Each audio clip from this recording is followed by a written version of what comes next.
All right, let's jump into it. So, first off, you need to create a login and a profile. Once you do that and navigate to the rankings page, you will see this. We have rankings for both junior boys and junior girls. You can navigate using this scroll bar between the junior boys and the junior girls. We also have the ability to filter the rankings and search for a player by name. So if we wanted to search for a player that we wanted to find, just type in their name, and if they are ranked, then they will pop up. Another enhancement is you can filter using any of the 5 criteria that we have if you want to filter by country, state, hometown, county, or graduation year. So, for example, if you want to see who the best players in Florida are, just simply find Florida, filter it, apply the filter, and you'll see their global rank still appears on the far left, but then their filtered rank based on whatever criteria you choose will appear as well. You can filter by multiple criteria also. So let's say you want to see the best Florida players who are of the class of 2027. Just add the 2027 filter, graduating year, apply the filter, and now it updates to just Florida class of 2027 rankings. You still have the global rank on the left, so you can see what a third, fourth, or fifth ranked player based on your criteria is overall. So let's clear out these filters, go back to the regular rankings page. You can click into any player to see the advanced analytics package for any player. So let's choose, we'll go back to Charlie Woods and use him as an example to show what we have.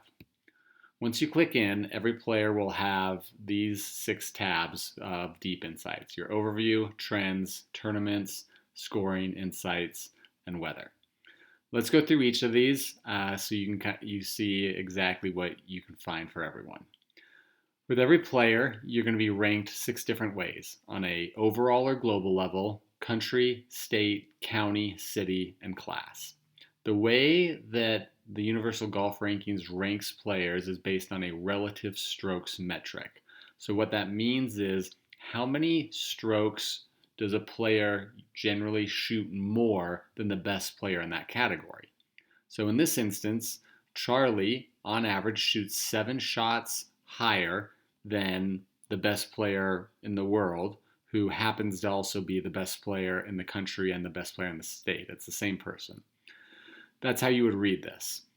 However, if you look at his county ranking, he's 25th in his county, and he's only 3.5 shots per round off the best player in the county, and he's only 2.5 shots per round off the best player in his city. And for class of 2027 today, he's ranked 50th and 7 shots off the best player for his class, who happens to be Miles Russell as of today, who's also the number 1 player on the global, country, and state level. So you can see how that reads, and you can see kind of where your scores are and where your rank is, not just on a ranking level, but on a actual skill level relative to the best player in the world. The best player in the world is always, or the best player in the category is always benchmarked at 0. So in this instance, Miles, who's the number 1 player this week, he is benchmarked at 0, and everyone is benchmarked off of him. If that makes sense. So let's go back to Charlie's profile, click in. We've got some key stats here: the total number of rounds that we have in the system, total number of competitors they've faced, total number of competitors they've beat, kind of what their win rate is, and then their withdraw rate, number of withdrawals and withdrawal rate over the last 18 months.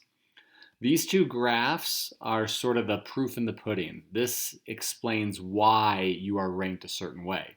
So on your primary head-to-head win-loss by a ranked opponent, every dot represents a competitor that Charlie has played and how he has done relative to that competitor. If he's above the line, it means he's beat the competitor on average, and if it's below the line, it means that he's lost to the competitor on average. And so you plot how they score, how Charlie scores relative to these competitors and where they are ranked. And so it makes sense. Most graphs will look like this, sort of a bottom left to top right flow, just based on where their rankings are. The green graph is the same idea, but these are secondary head-to-head, uh, secondary head-to-head plots and graphs. So every dot represents a player who Charlie hasn't played yet, but who is only 1 degree removed from them. So it just gives us a secondary spot to get at. And then you have your historical TUGR ranking, and then all the tours that he's played based on the tournaments that we have in there. So there's great filtering capabilities that we'll get into, but that's a quick overview of the Overview tab. The Trends tab, we've got lots of trends: your historical rank, historical head-to-head win rate, your relative strokes to the #1 junior in the world. So we can see over the last year, Charlie's improved greatly relative to the #1 player in the world. He used to be shooting 13 shots worse than the #1 player in the world, and now he's down to 7. So great improvement over the last year. We also have a graph to show what your relative strokes are to qualify for the USGA Junior Am.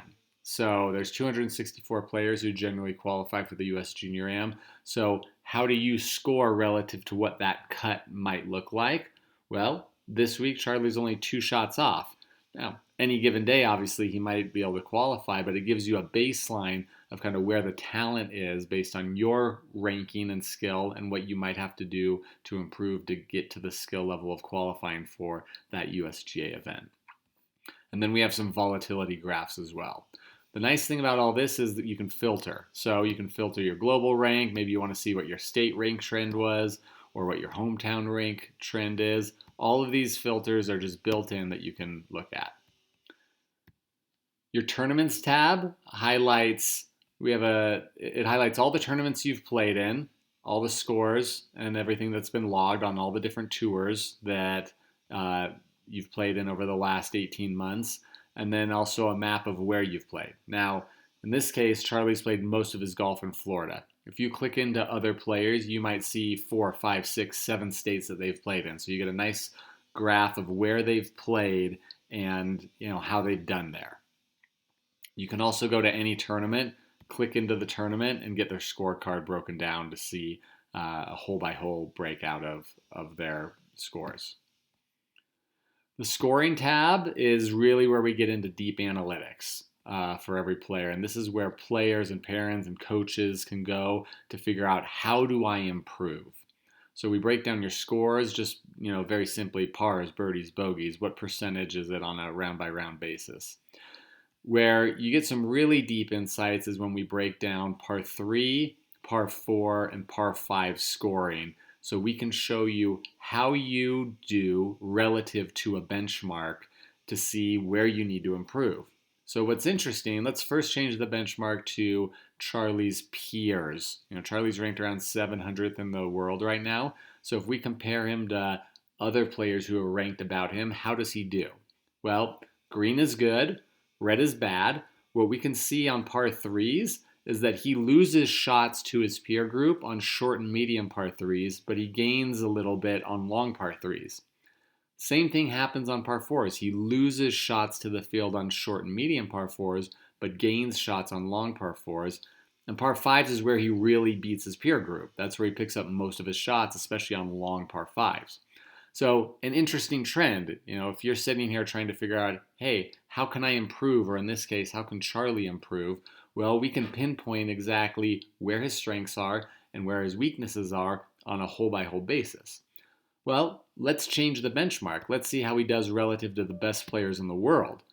So compared to those ranked 1 through 25, obviously since he's ranked a little lower, he's going to be losing shots to them. But what's interesting is he actually doesn't lose any shots to them on par 5s, on long par 5s. And on par 5s overall, it's basically a wash. So Charlie's par 5 scoring is great. It's actually phenomenal, especially for his age group and where he's at. If he wants to improve and grow in the rankings, where he really needs to look at is his par 4 scoring and his par 3 scoring, and specifically his short par 4s and medium par 4s. So these are some of the insights that any player can find out and provide and get access to. And we have these trend charts that show where they are. So again, going to par 5 scoring, we can see relative to the best players in the world, Charlie's picked up shots on them over the last year to the point where he doesn't lose any shots to the best players in the world on par 5s anymore. We've got scoring average charts, scoring distribution charts, and then average course length played charts. So again, what's interesting, if you go to his peer group, Charlie's playing at about 6,700 yards on his average course. And that's where the average player who's ranked 500th to 1,000th plays.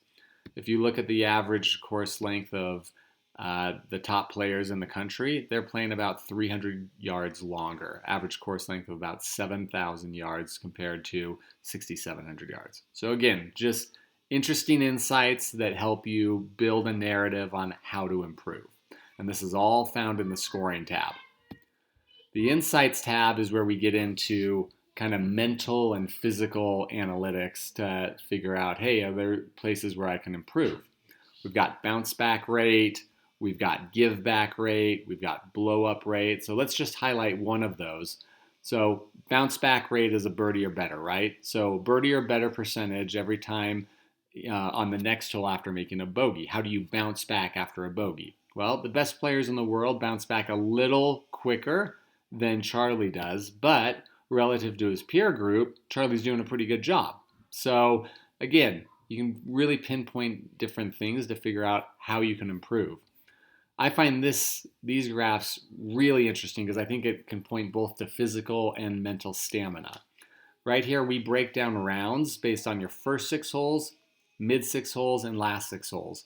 And what we find is that Charlie's a great starter. He comes out of the gates hot, and he picks up strokes relative to the field on the first 6 holes, but then he gives them back on the middle 6 and the last 6 holes. And that's relative to his peer group. We see relative to the best players in the world, it's the same trend. He loses fewer shots to the field on the opening 6 that he does on the last 12. So maybe that's something physical, maybe it's something mental, but it's a trend that's worth noting that even going to just front 9, back 9, your front 9, you lose fewer shots to the field than your back 9. And so it's just something to be aware of and a way to pinpoint how to get better. The last tab that we have for now is the weather tab, where we rank you and we see how you score in different weather. So let's go back to his peer group. So Charlie, relative to his peer group, he actually plays better in colder weather than he does in hotter weather relative to his peer group. And he plays better with no or little wind than he does with some wind relative to his peer group. Same idea with rain. He's basically a wash on no to little rain, but when it does rain, he loses shots to the field. We have the same idea with cloud cover, UV light, and humidity. Let's compare that to the best juniors in the country so you can see how you do. Well, he actually does a pretty good job when it's just sort of 70 to 80 degrees. And with no wind or very little wind, he's actually on par with the best players in the world. But where he really struggles relative to the best players in the world is when the wind picks up. So again, just different insights, same idea with rain. You know, when the rain picks up, the best players in the world know how to handle the rain a little better. Great insights that are available for every player, and it just gives you a little insight to how the TUGR Junior platform not only shows you where you're ranked and why you're ranked a certain way, and ranked in 6 different ways, but how to improve. And hopefully this gives you a small snapshot and insight into what you can find out for yourself or for your child or for one of your players to figure out where they're accurately ranked and how to improve.